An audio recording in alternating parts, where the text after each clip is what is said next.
Pengadilan Tata Usaha Negara menggelar sidang pendahuluan gugatan Partai Demokrasi Indonesia Perjuangan terhadap KPU pada Kamis pagi. Gugatan menyangkut penetapan Gibran Rakabuming Raka sebagai calon wakil presiden 2024. Dalam sidang perdana ini, pihak penggugat yakni PDI Perjuangan diwakili tim hukumnya yang diketuai Gayus Lumbun.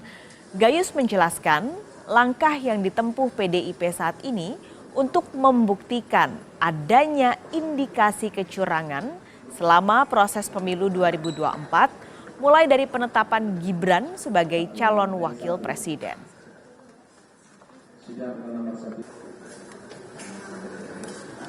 Lebih lengkap kita langsung temui rekan Asri Gunawan di Gedung Pengadilan Tata Usaha Negara atau PT-UN Jakarta. Asri, jadi apa isi gugatan dari PDI Perjuangan?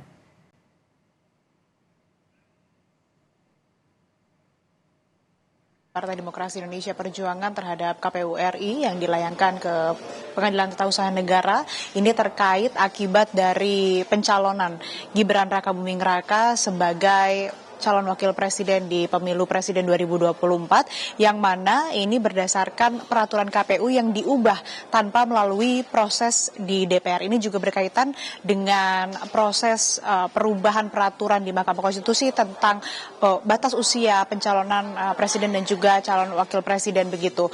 Nah, selain dari terkait dengan adanya perubahan aturan yang ada di KPU ini tanpa melalui proses DPR juga. Nah, ada alasan lain ataupun juga hal-hal yang menjadi gugatan dari PDIP terhadap KPU ini terkait dengan adanya penggunaan sumber daya negara demi menguntungkan paslon Prabowo Gibran di antara paslon capres-cawapres lainnya serta hasil perolehan pemilu presiden dan wakil presiden pada Pilpres 2024 lalu.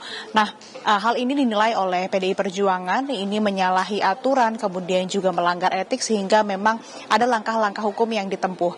Tadi Ketua Tim Hukum dari Partai Demokrasi Indonesia Perjuangan Gayus Lumbun menjelaskan bahwa pihak PDI Perjuangan memang sudah menerima putusan dari Mahkamah Konstitusi terkait dengan sengketa Pilpres, namun memang masih ada jalur hukum yang bisa ditempuh oleh PDI Perjuangan. Ini tujuannya bukan untuk membatalkan ataupun juga menggugurkan pencalonan atau pelantikan, maksud kami pelantikan dari Presiden dan Wakil Presiden terpilih, namun ini untuk mengungkap adanya indikasi kecurangan dalam proses pemilu yang digelar di tahun 2024 ini. Lebih lengkap Pak Kalis dan Saudara, berikut pernyataan dari Ketua Tim Hukum Partai Demokrasi Indonesia Perjuangan Gayus Lumbun yang telah kami rekam sebelumnya. Tidak ada putusan lain yang bisa membatalkan putusan MK yang final and binding, kemudian erga omnes. Artinya itu sudah berakhir di situ dan berlaku untuk semua pihak yang ada di negara ini. Kemungkinan besar yang kami harapkan adalah apakah gugatan kami itu sudah betul. Semisal disebut layak, artinya dapat dipahami oleh mata overhead-nya oleh KPU dan jajarannya. Tetapi nanti persidangan memastikan itu. Kalau itu dipastikan juga tidak akan membatalkan MK. Sudah disebutkan dia final, kami menghormati juga. Namun esensi dari putusan itulah yang kita harapkan. Kalau ditemukan antara mata overhead oleh KPU, maka rakyat yang diwakili di Senayan, di legislatif yaitu MPR, wadahnya seluruh rakyat yang mempunyai keabsahan berpendapat itu ada di sana, diwakili itu. Nah, dia akan memikirkan apakah sebuah produk yang diawali dengan melanggar hukum itu bisa dilaksanakan. Mungkin MPR tidak mau melantik. Ini yang perlu di-quote. Pengalaman saya 2 periode saya di DPR di Komisi Hukum dan memimpin beberapa pansus.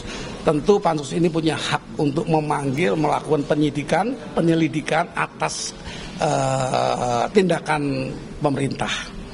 Itu undang-undang konstitusi bahkan itu menjamin. Artinya itu bisa berlanjut. Ditemukan apa nanti oleh wakil rakyat di situ? Muaranya tetap ke MPR.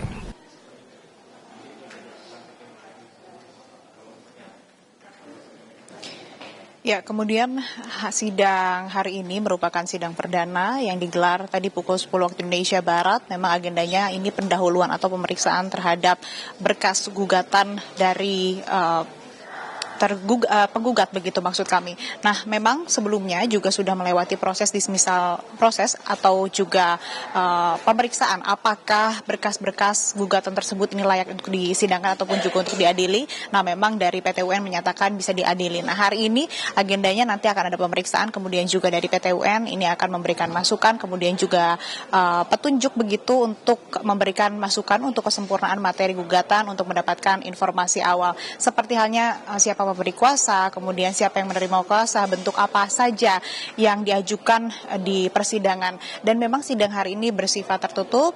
Tadi sudah berlangsung berarti kurang lebih hampir 2 jam Paskalis dan saudara sidang perdana gugatan dari Partai Demokrasi Indonesia Perjuangan terhadap KPU RI yang digelar di PT UN Jakarta. Jadi kita masih menantikan bagaimana kemudian nanti setelah selesai menggelar sidang pertama, nanti apa hasilnya, kemudian nanti juga akan dilanjutkan dengan agenda lainnya. Tidak lupa juga nanti akan menghadirkan saksi, kemudian juga ahli dan juga proses-proses ataupun juga langkah persidangan lainnya setelah melewati sidang perdana atau sidang pendahuluan hari ini. Paskalis. Terima kasih, jurnalis Kompas TV Asri Gunawan langsung melaporkan dari PT UN Jakarta.